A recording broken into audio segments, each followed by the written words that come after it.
Bom dia, eu sou Breno Bertoni. Eu vou dar sala de funções para vocês, a primeira aula.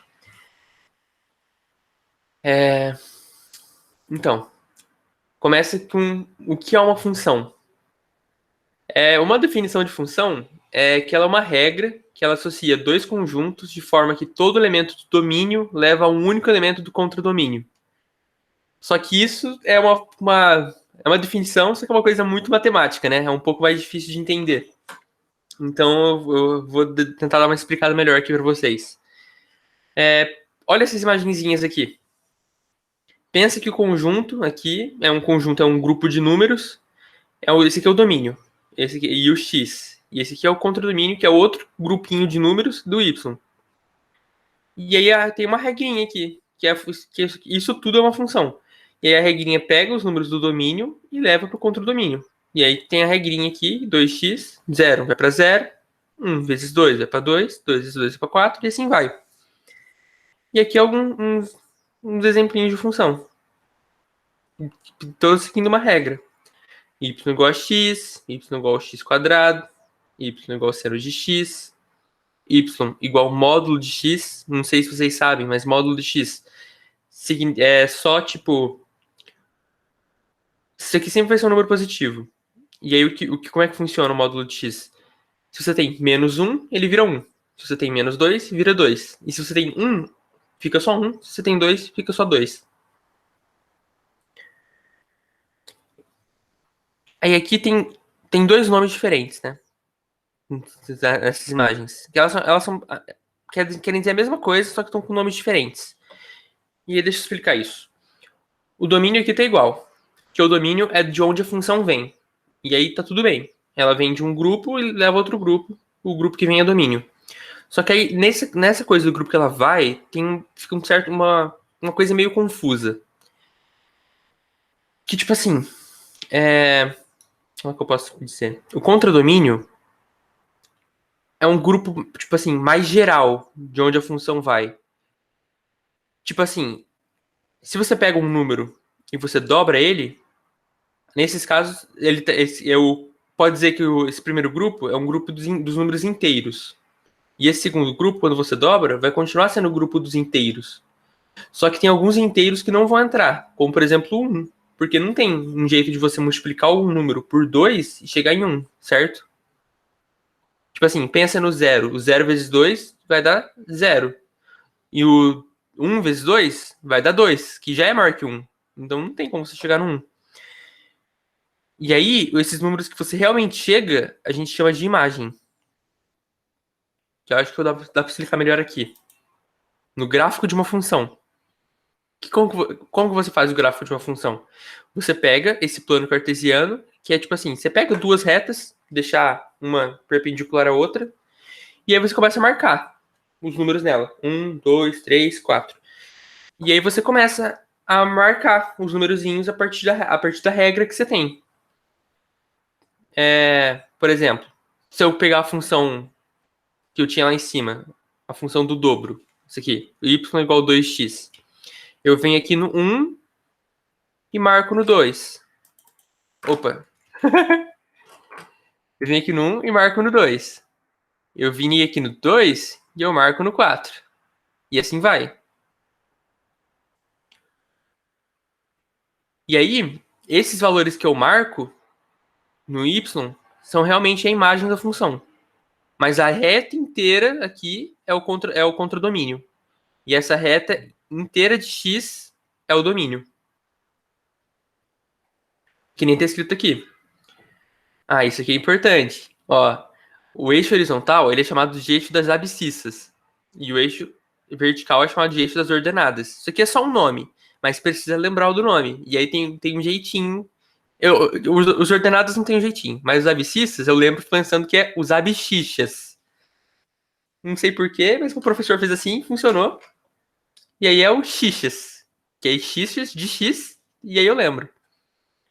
E aqui tem uma coisa muito boa, que é esse site, que é o Desmos, que é um site para você ver o gráfico de uma função, que você coloca lá a regrinha da função, a sua regrinha da função, a fórmula dela, e ele desenha a função inteira para você. E isso é muito bom, ajuda muito a visualizar as coisas, que eu vou ensinar vocês a usarem. Hum... Ah, aqui eu vou falar de tipos de função. Vou ensinar a usar o décimos antes. Aqui, ó. Tem esse site aqui. Se você procurar décimos no Google, você vai começar nesse site aqui. E aí tá tudo em inglês, mas não precisa ficar assustado não, que é facinho. Vai ter essa página e você só clica nesse botão que tá escrito Graphing Calculator. Você clica e ele vai vir para esse site aqui. Para essa imagem que tem o plano cartesiano, aqui com a abscissa, com a ordenada. E aí o que você faz para você desenhar o gráfico aqui? Você vem aqui e você escreve a regrinha da função, a fórmula dela. Y igual a 2x, que é o exemplo que eu tinha colocado lá. Você pode desenhar várias funções ao mesmo tempo. Ó, o y igual a x, que é o outro exemplo. Eu coloquei mais de exemplo ali. X quadrado.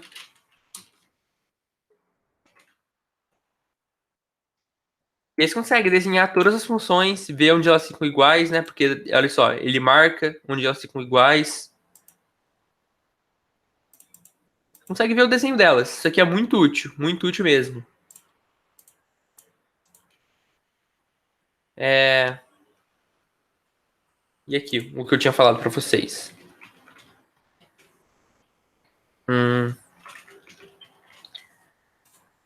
Aí, olha só, qual que é o domínio dessa função? O domínio dessa função é toda essa reta, são todos os números reais, certo? E qual que é o contradomínio? São todos os números reais também. Mas qual que é a imagem dela? A imagem dela são só os números positivos. Porque olha só, você consegue chegar em qualquer número positivo aqui na reta em y, que você quiser. Mas agora os números negativos, você não consegue chegar neles. Então eles não fazem parte da imagem, mesmo que eles façam parte do contradomínio. Não sei se isso ficou meio confuso. Se vocês quiserem, vocês podem mandar uma pergunta para mim no Meet depois. Mas é que isso é um conceito meio complicado mesmo, essa parte do contradomínio da imagem. É um pouco difícil de entender. E agora a gente vai ver os tipos de funções que existem. O primeiro tipo que a gente vai ver é a função injetora. E aí a definição dela. Uma função é injetora se para cada valor distinto do domínio se relaciona com um valor distinto no contradomínio. Como assim? Isso significa que se você pega... Deixa eu voltar aqui no plano cartesiano para dar uma ajustada.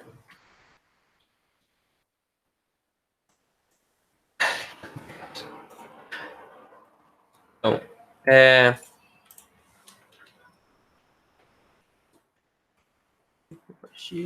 Aí, o x quadrado tava bom. Então, o que isso significa?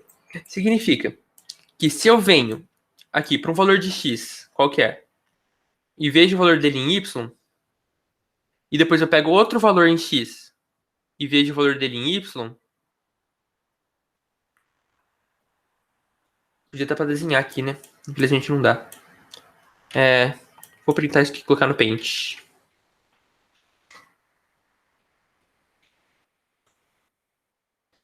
O que eu estava dizendo.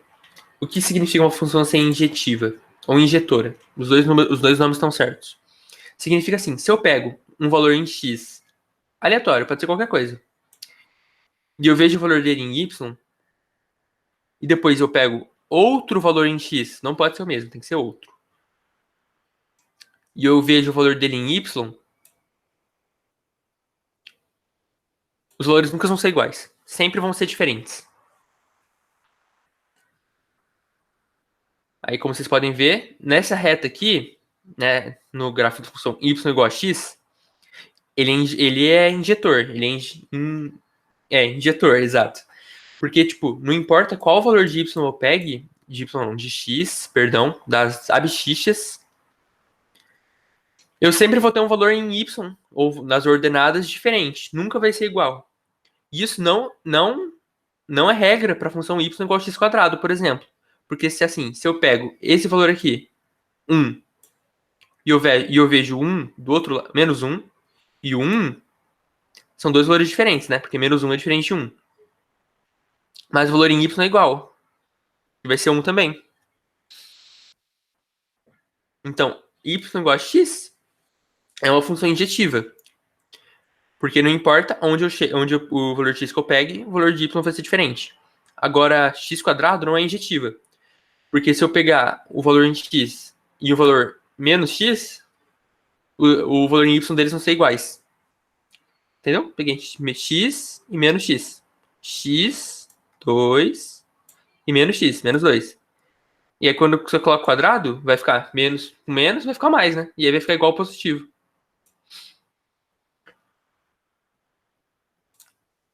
E aí tem uma diquinha para você conseguir ver se uma função é injetora. Que é você traça as retas horizontais da função. Aí, que é basicamente o que a gente fez aqui, né? É, é que você não precisa desenhar essa reta que eu fiz. Isso aqui foi só para mostrar que eu peguei um valor de x diferente. Mas, tipo assim, se você só pega e você desenha as retas assim, você já consegue ver se ela é injetora ou não. Porque não importa o valor de x, só importa o valor de y. E se você traça a reta assim, você consegue ver que na função de segundo grau, na y igual a x quadrado, tá passando por outras retas. Mas agora, se eu considerar só a função, só a reta, é impossível eu passar uma reta horizontal e ela cortar a reta duas vezes. É isso, elas são injetoras. E aqui tem o grafo de conjuntos, né? A relação das flechinhas da função injetora. Que aqui nunca pega o mesmo valor. E agora, uns exemplos aqui de funções injetoras. O y igual a x, que eu já coloquei lá. O y igual a x ao cubo. Aqui pode parecer que tem uma reta que passa por mais uma coisa. Mas isso aqui é só porque as retas estão, tipo, cada vez mais perto uma da outra, mas elas nunca ficam na mesma reta, sabe? Se você pegar uma lupa e dar um zoom aqui, você vai conseguir ver que elas não estão no mesmo lugar. Elas não passam duas vezes. E aqui, y igual a 2 elevado a x, que é a função exponencial.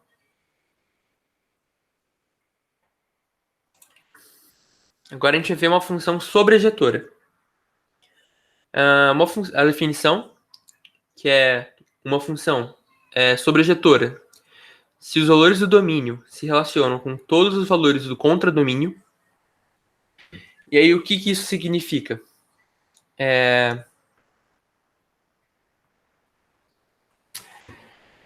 Essa imagem aqui é bem descritiva, ela dá uma ajuda. O que significa essa sobrejetora? Significa que vocês lembram que o eixo y aqui representa o contradomínio, certo? E o eixo x aqui representa o domínio, e esse aqui é o contradomínio. E os valores que a função realmente chega são os valores da imagem. Então, no caso dessa função quadrada, o domínio são todos os números reais. O contradomínio são todos os números reais também. Mas a imagem são só os números positivos. Certo? Então, para uma função ser sobrejetora, é necessário que todos os valores do domínio também sejam da imagem. Ou seja, essa função aqui, ela não é sobrejetora. Porque ela tem um contradomínio maior do que a imagem. O contradomínio são todos os números reais e a imagem são só os números positivos. No caso da função y igual a x, por exemplo, essa aqui é uma função sobrejetora. Por quê? Porque você vai olhar o domínio dela. Qual que é o domínio dela? São todos os números reais. Qual que é o contradomínio dela? Todos os números reais também. Mas na imagem, também são todos os números reais. Eu posso ficar descendo aqui o quanto eu quiser. Que nunca vai sobrar número. Sempre vai ter número na função. E do mesmo jeito, eu posso subir. Posso ficar subindo aqui para sempre. Que a função sempre vai continuar tendo. Nunca vai faltar número para botar nela. Em nenhuma parte. Então, todo o domínio dela está preenchido, né? todo o contradomínio, perdão. Todo o contradomínio está preenchido, então o contradomínio é igual à imagem. Então ela é sobrejetora. Que nem tá no desenho aqui.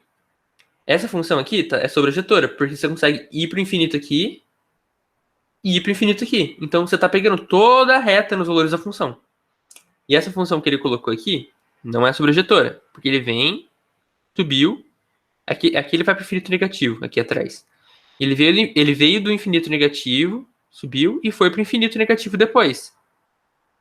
Só que aqui para cima sobrou muitos valores positivos, não sobrou? Tá faltando ele pegar coisa. Então ele não é sobrejetora. Para ser sobrejetora tem que pegar tudo. Que nem nos desenhos aqui do gráfico, do desenho de conjuntos. Aqui ele vem e ele pega todos os valores do domínio. Todos. Mesma coisa aqui. Pegou A, pegou B, pegou C. Então essas aqui são sobrejetoras. E aí tem o outro. Aqui tem os exemplos. Y igual a x, que não tinha colocado. Y igual a x ao cubo. E essa função aqui doidona.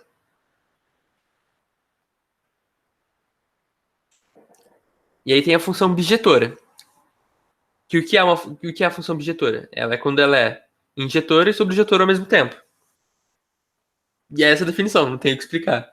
Tem que entender o que é injetora e sobrejetora, para entender o que é bijetora. E aí, vamos testar nesses gráficos aqui. Essa função, ela é injetora, certo? Porque ela vai... porque um valor de x diferente leva a valores de y diferentes, certo? Aqui não tem valor repetindo aqui no conjunto B, então ela é injetora por causa disso. E ela é sobrejetora porque ela pega todos os números de B. Então ela é sobrejetora também. E por causa de ser injetora e sobrejetora, ela é bijetora. Aqui embaixo é a mesma coisa. Ela pega todos os valores aqui desse conjunto do f de x e ela pega todos de uma vez só. Só pega uma vez A, só pega uma vez B, só pega uma vez C, só pega uma vez D. Então ela é bijetora. Vocês conseguem pensar em exemplos de funções bijetoras?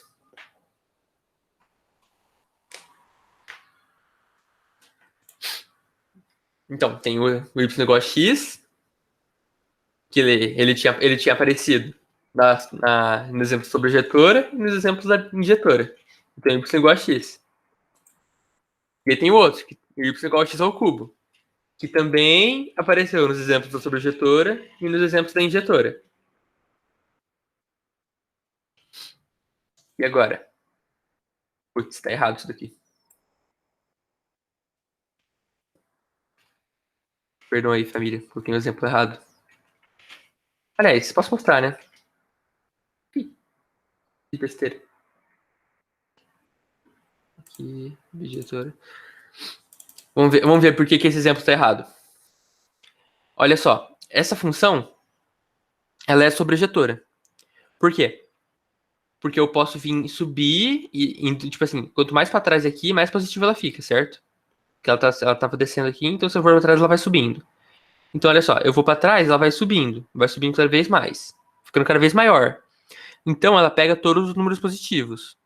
Ela vai para o infinito aqui. E pro outro lado, aqui, quando o x fica cada vez maior, o y fica cada vez menor. Então, se eu for crescendo aqui pro outro lado, para a direita, a função vai cada vez mais para baixo. Então ela pega todos os números negativos também. Então ela é sobrejetora. Mas aí tem um problema. Porque se a gente traçar as retas horizontais aqui, que nem estava no na injetora, a gente vê que ela corta a função mais de uma vez, certo? Ela não faz uma. Eu decorei assim o nome da injeção, da injetora, esqueci de falar. Que é uma injeção. Se for dar uma injeção no seu braço, nunca vai pegar no mesmo lugar. Porque a injeção é pequenininha. E vai pegar em lugar diferente. Não tem como pegar no mesmo lugar. Então a função não pode cortar o mesmo lugar duas vezes. E aqui nesse gráfico ela corta até 3 vezes, né? Se a gente for pensar aqui, ó. 1, 2, 3. Cortou 3 vezes, então não pode. Isso aqui é. Não tem como. Então ela não é injetora. E aí, por não ser injetora, ela não é bijetora. E eu bobiei de colocar o gráfico aqui. Perdão.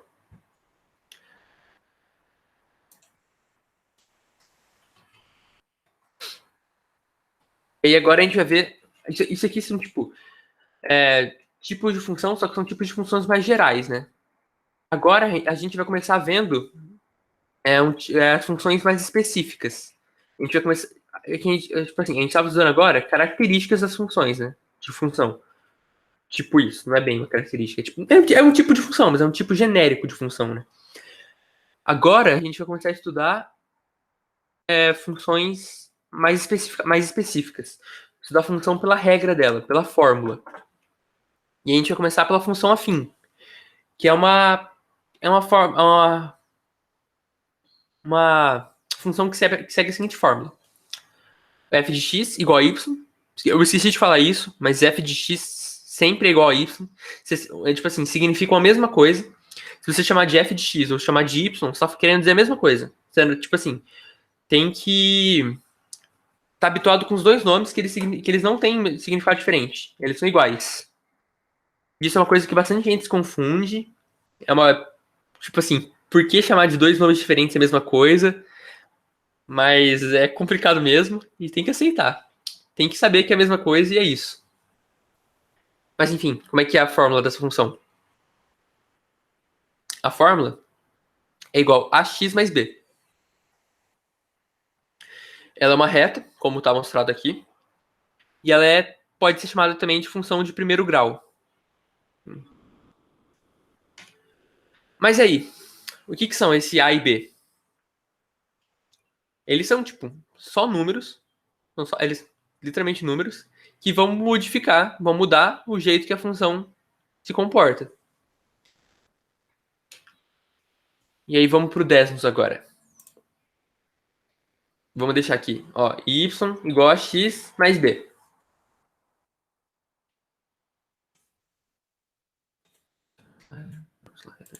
Aí tá. Aqui, a gente tem uma função y igual a x mais b. E aqui eu adicionei dois sliders. Que aí você consegue mexer o quanto que vale o a e o quanto que vale o b. E aí, ó. Eu vou começar mexendo pelo a. O que vocês acham que acontece se eu mexo no a aqui? Ó, eu vou dar uma mexidinha aqui. Ó, se eu aumento o a reta ela vai ficando cada vez mais íngreme, né? Ela vai ficando cada vez subindo mais. Certo? Deixa eu colocar aqui, ó. Vou aumentar. Vou colocar de menos 100 até 100. Pra poder mexer. Ó, eu vou mexendo. Ela vai ficando cada vez mais íngreme, certo? E ela vai ficando cada vez mais positiva. É que aqui, 100 tá muito absurdo. Não dá pra ver direito. Mas, ó. Se eu descer lá. 7. 7 é um bom valor. Se eu vou cada vez mais pro lado aqui, mais pra direita, a função foi cada vez maior. Certo? Ó, eu vou indo pra direita, ela vai crescendo. Agora, tem o contrário também. Eu vou indo pra esquerda, ela vai ficando cada vez menor. Certo? Mas aí o que acontece? E isso aqui eu vou crescendo, y, e isso aqui vai ficando cada vez, tipo, mais intenso. Tipo assim, eu preciso ir menos pra direita pra ela crescer muito mais pra cima.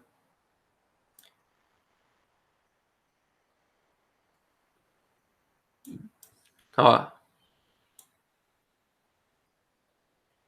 mexi no y. E aqui é y, tipo assim, b igual a zero, y igual a 1. Então isso aqui é y igual a x, certo? É aquele exemplo que eu tinha dado antes. E eu podia deixar y igual a 2x também. É o outro exemplo que eu tinha dado antes. E aí, o que esse a tá fazendo com a função?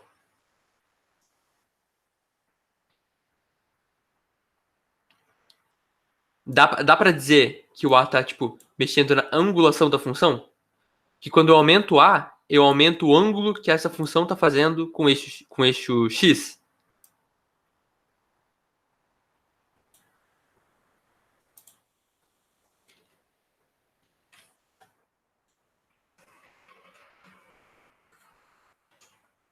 Acho que veio uma pergunta. Deixa eu ver o que foi.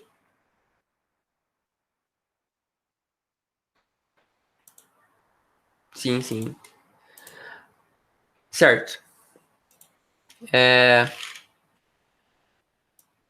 Tipo assim, agora acho que dá pra ver melhor. Pensa que isso aqui tem um ângulo entre eles. Eu aumento aqui o valor de A, o ângulo começa a aumentar, fica maior, certo? E agora, quando A é negativo, o que acontece?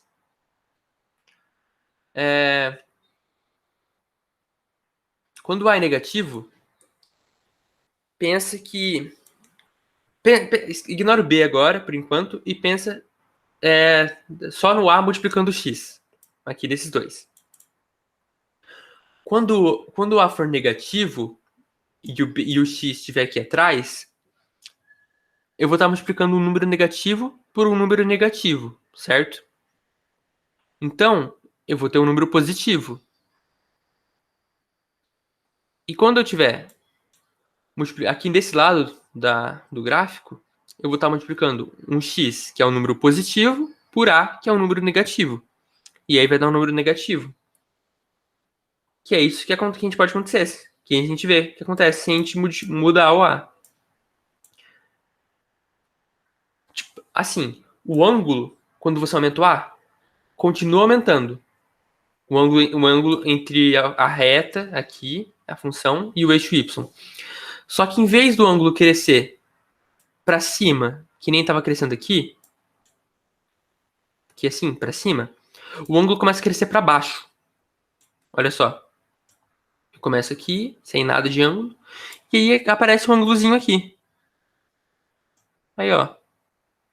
Ele vai crescer, eu deixo o A mais negativo, o ângulo aumenta. E aí é o mesmo esquema que a função tinha quando A é positivo, só que é ao contrário, invertido. Quanto mais para a esquerda do gráfico eu vou, maior, mais para cima a função fica. E quanto mais para a direita eu vou, menor, mais para baixo a função vai.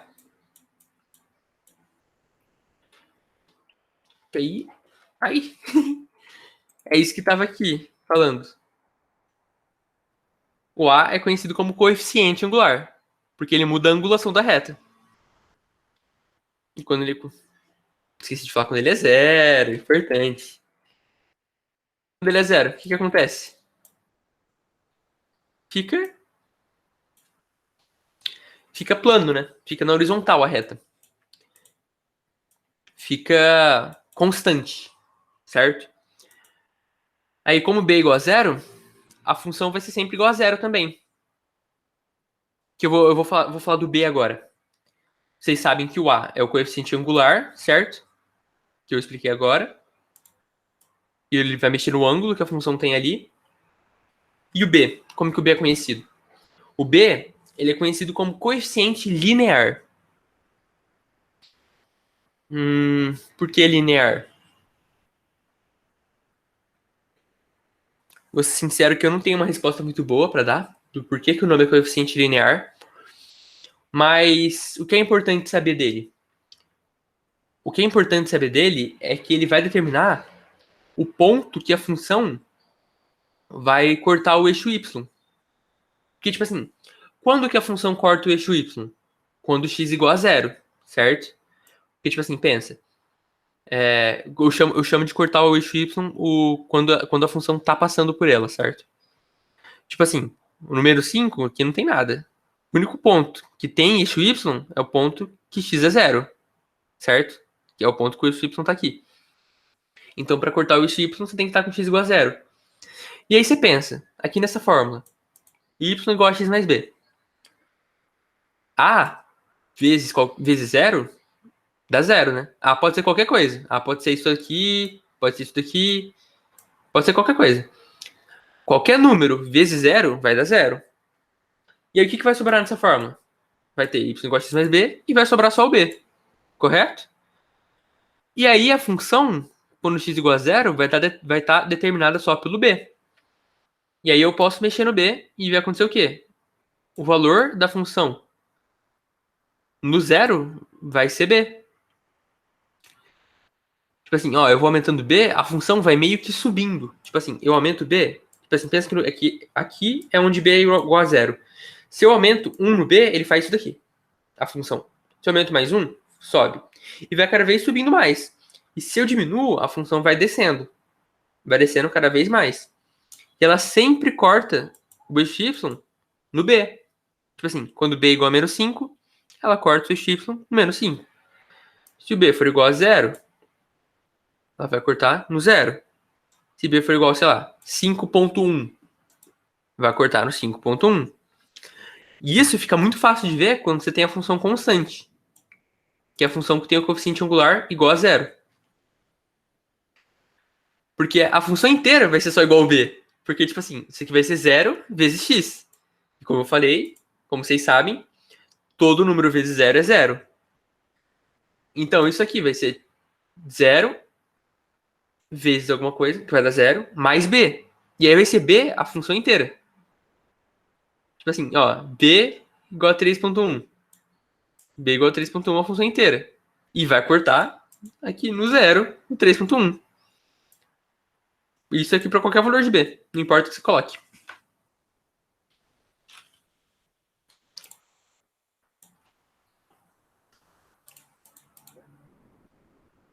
É aqui, ó. Que nem eu tinha falado. B é conhecido como coeficiente linear e muda a altura da mesma. E aqui nessa imagenzinha tem o que eu tinha te falado. Que quando o x igual a 0, que significa que está cortando o eixo y, ela corta em b. E aqui alguns uns exemplos de função afim. Y igual a x, um exemplo que está recorrente aqui nessa aula, né? Y igual a menos 2x. Aqui o coeficiente angular sendo menos 2 e o coeficiente linear sendo 1. E essa aqui, o f de x é igual a 3,14. Que o coeficiente angular nessa função aqui é 0 e o coeficiente linear é igual a 3,14. Ah, e agora uma coisa muito importante isso. Tem como, tipo assim, se alguém te der o gráfico da função afim, você consegue encontrar a fórmula dela? Será que consegue? Então, a resposta é sim. Você consegue. Para descobrir o coeficiente linear, é o que eu tinha te falado. É fácil. Você só tem que olhar quando x igual a 0, você vai lá e vê o valor que a reta está cortando em y, que aí vai ser b. Vai ser o coeficiente linear. Mas pro coeficiente angular é um pouco mais complicado. Você precisa pegar dois pontos que estão na reta. E aí você precisa ver o valor que variou no y. Tipo assim, você vem aqui no ponto 2, por exemplo, você vê quanto que ele vale em y. E aí você vem aqui no ponto 1 e você vê quanto que ele vale em y. E aí você faz o valor disso aqui menos isso daqui dividido pelo valor desculpe, pelo valor do ponto 2 em x e o valor do ponto 1 em x. E aí vai ser o quê? E isso aqui vai ser o coeficiente angular, que vai ser o ΔY sobre ΔX. E eu vou fazer um exemplo aqui disso aí agora. Ó, esse exemplo. Eu peguei essa função aqui. Que eu coloquei o P1 como valendo 2, 4, o x igual a 2 e o y igual a 4, e o P2, ponto 2, valendo 3, 5. O x igual a 3 e o y igual a 5. E aí como é que fica a conta? Coeficiente B será igual a 2. A gente só veio aqui, viu quando x igual a 0, viu onde estava a reta, e aí é 2. O ΔY vai ser 5 menos 4, que é 1. O ΔX vai ser 3 menos 2, também é 1. E aí, o A vai ser ΔY sobre ΔX igual a 1 sobre 1 igual a 1. Então, a fórmula da função vai ser f de x igual a x mais 2, certo? Que é 1 vezes x mais 2, ax mais b. Putz. E é isso. Eu esqueci de falar uma coisa importante, de colocar uma coisa importante aqui no slide. Vou explicar para vocês aqui. Depois eu adiciono no slide, vai estar no Meet também o slide, vocês vão poder ver. Aí depois eu coloco no slide também, para quem quiser conferir pelo slide a matéria, poder ver. Eu esqueci de falar uma coisa importante, que é o quê? É uma coisa relacionada à trigonometria, mas é muito importante saber disso, mesmo agora. Mesmo que vocês não saibam o que é por enquanto, é bom estar na cabeça o que é. É, pensa que você pode fazer. Pensa que isso aqui. No vermelho é uma cor ruim. O vermelho já tá lá. Em vez de colocar aqui as retas aqui embaixo, que nem eu coloquei, vamos colocar as retas aqui, junto da função, formando um triângulo.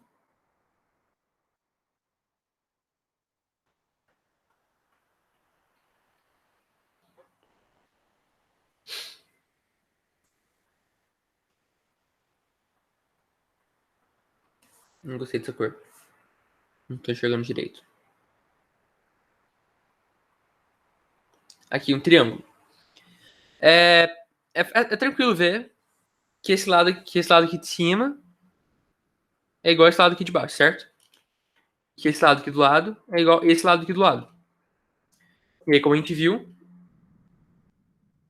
os lados valem 1 e 1, que é 5 menos 4, que vale 1, e 3 menos 2, que vale 1 também. E também é fácil, dá pra ver que isso aqui forma um triângulo retângulo, certo? Isso aqui é 90 graus. Então é um triângulo retângulo. E aí, não sei se vocês sabem, mas tem as relações da trigonometria. Que se eu tenho esse ângulo aqui e eu tenho um triângulo retângulo, eu consigo encontrar o seno, cosseno e a tangente do ângulo. Vocês não precisam saber o que é isso agora, mas é bom ter na cabeça. Tipo assim, ter um gostinho, sabe? E aí o que que é? Esse ΔY sobre esse ΔX é a mesma coisa que for o cateto oposto pelo cateto adjacente ao ângulo. E aí o cateto oposto pelo cateto adjacente. E isso aqui é a fórmula da tangente de um ângulo. Isso aqui ficou feio.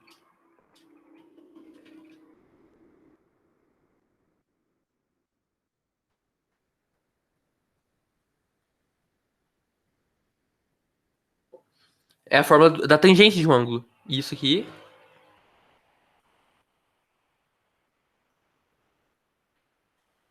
é a tangente. Então, o coeficiente angular da reta é sempre igual à tangente do ângulo que ela forma com o eixo y. Perdão, que ela forma com o eixo x. Como assim? O coeficiente angular é igual à tangente do ângulo que ela forma com o eixo x. Isso aqui é muito importante. Muito importante. Só que se você não sabe que é tangente, tá tudo bem. Você. É tudo bem isso. É só pra ter o gostinho, sabe? É pra ter o.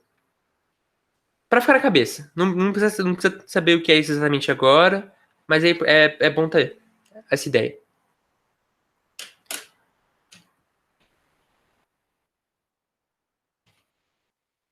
Agora a gente vai falar da função quadrática. A função quadrática é uma forma que tem. É uma função que tem essa fórmula. Ax quadrado mais bx mais c.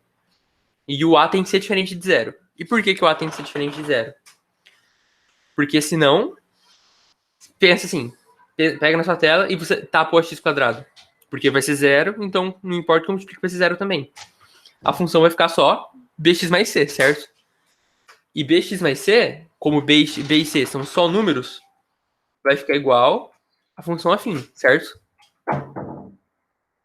Vai ficar do mesmo jeitinho. Tipo assim, não vai estar com as mesmas letras. Mas pensa no formato que tem. É o mesmo formato, certo?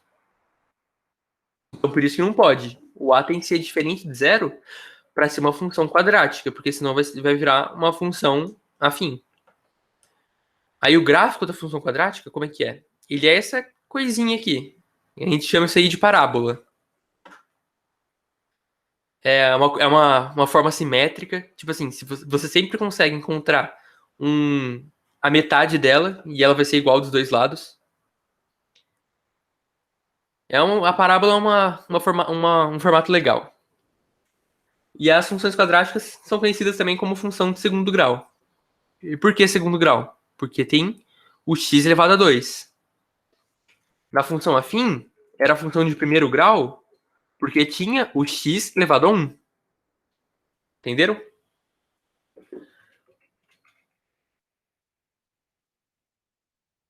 E aí vamos pro décimos, ver como é que fica a função quadrática.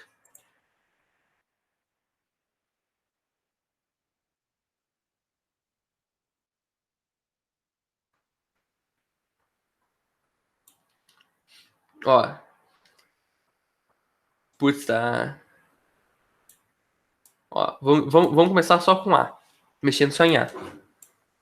Porque nessa função é mais difícil. Aliás, não dá. Não dá pra você determinar o que cada um dos coeficientes faz. Aliás, dá sim. Perdão, tô falando besteira.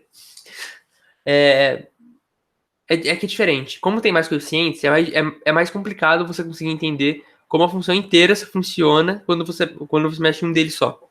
Entendeu? Aí, então vamos começar com A, pra ver.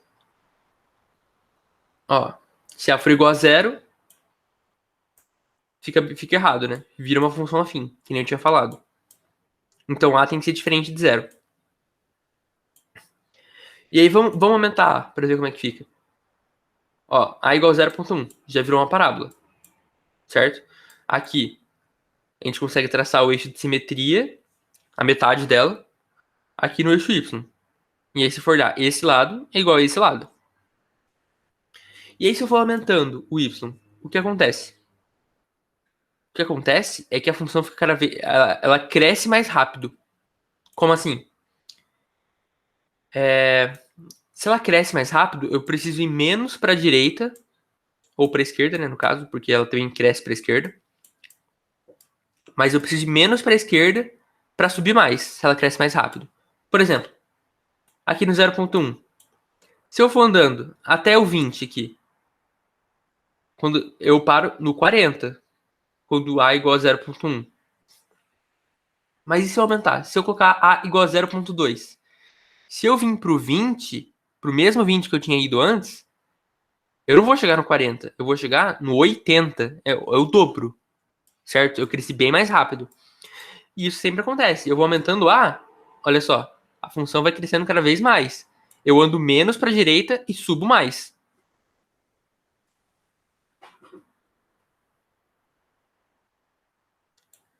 Agora, o B a gente vai ignorar por enquanto e vamos para o C. O C é o mesmo coeficiente linear, é o coeficiente linear. O mesmo coeficiente linear que eu tinha na função afim. E por que ele é o coeficiente linear? Porque, tipo, se x for igual a zero, eu vou multiplicar x elevado ao quadrado. É zero elevado ao quadrado. É zero vezes a. É zero. Mais zero vezes b, que é zero. E aí vai sobrar só o c. E aí a mesma lógica que tinha na função afim, de eu ir somando o c e ele cortando o eixo y, vai ter aqui também. Eu posso pegar qualquer c e ele vai cortar o eixo y. Ó, sobe e desce. Sobe e desce. Sobe e desce. Mesma coisa na função afim. E aí o B é um pouco mais complicado, porque, ó, não dá pra dizer uma regrinha que faz o que ele faz, que, tipo, descreve o que ele faz, sabe? Ele dá essa mexidinha na função que não dá pra dizer fácil como é que é, o que ele faz.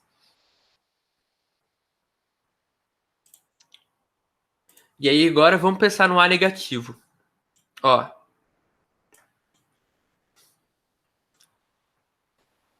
olha só, eu vou crescendo a função fica cada vez mais positiva. Eu vou assim, ela vai ficando mais reta, né? Mais retinha. E aí quando o x é igual a zero, ela fica completamente reta. Eu dei spoiler. Ela fica reta. Vira reta lá. E aí, quando eu deixo a negativo, o que acontece? É que a parábola troca de lado. Isso faz sentido, né? Porque, tipo assim, pensa. Aqui, eu tenho um x quadrado multiplicando a, certo? E aí você pensa, sei lá, um número grande. Sei lá, eu penso em, sei lá, 10. 10 vezes alguma coisa, aqui vai ser 10 vezes um número, e aqui vai ser o quê? Vai ser 10 vezes 10 vezes um número. E o que significa? Significa que o número que está com x quadrado, ele cresce cada vez mais do que o número que está com x. Certo? Tipo assim, pensa, o 10, isso aqui vira 100. Isso aqui é 10, isso aqui é 100. Isso aqui nem é um número tão grande, certo? Imagina, sei lá, se fosse 20. Se fosse 20, aqui ia ficar um 20 e aqui ia ficar um 400. Se fosse 30, aqui ia ficar 30 e aqui ia ficar 900. Então, o x quadrado, ele cresce muito mais do que o x. E aí, se eu deixo o x quadrado sendo negativo, eu vou ter um número negativo muito maior do que o número positivo aqui que tem aqui. Então essa função vai ficando negativa sempre. E ela vai ficando cada vez mais negativa. E aí é por isso que quando eu multiplico, quando a é negativo, a função, a parábola fica com a concavidade para baixo. Isso aqui é uma concavidade, né? Ela é côncava. E a gente fala que quando o a é negativo, a parábola fica com a concavidade para baixo. E quando ela é positiva, ela fica com a concavidade para cima. Certo? Aí, o que mais eu posso falar? Deixa eu pensar se eu coloquei mais alguma coisa na apresentação. Aqui eu coloquei uns exemplos, né? De uma função quadrática, em que o y igual a x quadrado menos 1, y igual a menos x quadrado mais 1. Se vocês forem olhar, essas aqui, uma é igual a menos a outra, certo? Essa aqui tá indo x quadrado menos 1, isso aqui é menos x quadrado mais 1. Se eu colocar um menos aqui na frente dessa, vai ficar menos x quadrado mais 1, que é igualzinha a essa. E aí, esse menos vocês conseguem ver, né? Que ele inverte o sentido que ela tá. Aqui ela tá com cavidade para cima e aqui é com cavidade para baixo. E aqui só uma função aleatória que eu peguei. Coloquei mais coisas na apresentação? Não coloquei. Então eu vou falar mais uma última coisa aqui, que é sobre o eixo de simetria da parábola. Que, olha só, deixa eu pegar uma parábola aleatória. Essa aqui tá boa, vai. A gente sempre... Não, essa aqui não tá muito boa, não. Deixa eu ver o que eu posso fazer. Deixar mais fácil. Ah, tá boa assim, vai. Ó, toda parábola a gente consegue encontrar um eixo de simetria. As parábolas que eu tinha colocado antes, aqui no Desmos, eram parábolas que estavam centradas no eixo Y. Então o eixo de simetria era o eixo Y mesmo. Agora essa daqui, o eixo de simetria não é o eixo Y, mas a gente consegue encontrar do mesmo jeito. E vai ser alguma coisa que assim... Mentira. E como que faz? Eu vou ensinar aqui, vai. Você encontra o ponto que a função pega assim, ó. Que você consegue traçar uma reta horizontal que passa só uma vez na função. Que vai ser no biquinho dela aqui. Ó, ela tem um biquinho. E aí você consegue desenhar uma reta aqui e encostar só uma vez na função, certo? Em todos os outros pontos, vai passar duas vezes. Mas a parábola tem um biquinho. E aí você consegue passar a reta uma vez só no biquinho. E aí, nesse ponto, você traça a reta horizontal aqui assim. A reta vertical, perdão. E aí, isso aqui é seu eixo de simetria. E aí, o que tem de um lado, tem do outro também. E elas são iguais. Eu acho que é isso. A aula já tá ficando um pouco longa. A gente conseguiu ver uns tipos mais genéricos de função, que é a injetora, sobjetora e abjetora. E a gente conseguiu ver dois tipos mais específicos, que a gente viu pela fórmula, que é a função afim e a função quadrática. Na próxima aula seria bom a gente falar um pouco sobre as raízes de função, para depois a gente conseguir falar dos outros de outras funções com fórmulas diferentes dessas. Eu vou colocar esse material no Classroom junto com mais algumas coisas. E é isso por hoje. Obrigado, gente.